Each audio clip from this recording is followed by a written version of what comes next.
Don't you wish you could instantly solve systems of equations? Well, now you can. Welcome back to the Python tutorial series. I'm so glad you're here.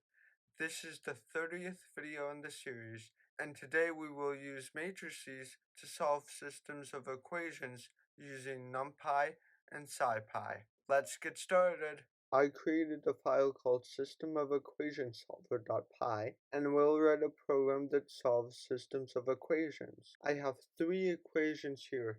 2x plus y minus 3z equals negative 2, x minus y minus z equals negative 3, and 3x minus 2y minus 12z equals 3. Before we start, it's important that the variables in your equations are on the left-hand side and that the numbers are on the right-hand side. I'm going to import two modules, numpy and scipy, and we'll use this in our code. If you don't have numpy and scipy already installed, you can install them using the command pip install numpy or pip install scipy. Now we can start writing our code by creating a matrix. I'm going to create a matrix called A and set that equal to np.array, and there's going to be 3 rows because there's 3 equations, and we'll put the constants in here. So for the first equation, the constants are 2, 1, and negative 3. For the second, 1, negative 1, and negative 1. And for the third, 3, negative 2, and negative 12.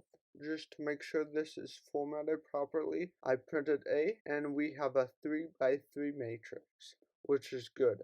I'm also going to create another matrix using np.array, and it will have 3 rows and 1 column. And this will store the constants on the right, negative 2, negative 3, and 3. And now when we print B, we will get a matrix that has 3 rows and 1 column. Now we can solve this by doing answer equals lnalg dot solve and enter the two matrices A and B. And now when we print answer, we will get the answer, which is negative 1, 3, negative 1.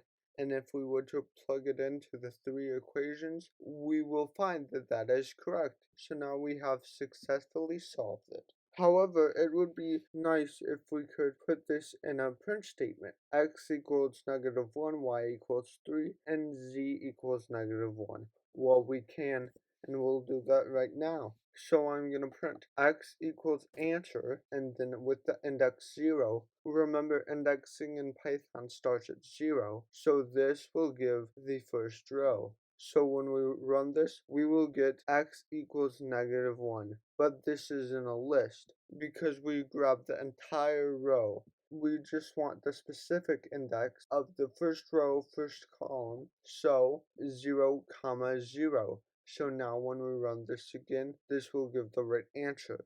But look, it has a rounding error.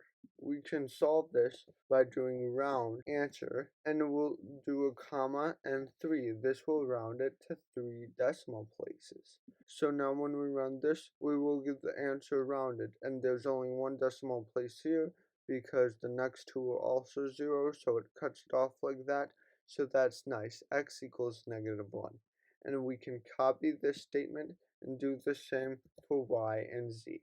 All we need to do is change the column number from 0 to 1 and 0 to 2, and this should work. Now let's run this, and we get x equals negative 1, y equals 3, and z equals negative 1. And there you go. That's how to create a system of equation solver in Python. Thank you so much for watching. Make sure to follow along with this video series by subscribing and hitting the notification bell, or by clicking on the next video so that you can expand your knowledge about Python. And as always, I can't wait to see you next time.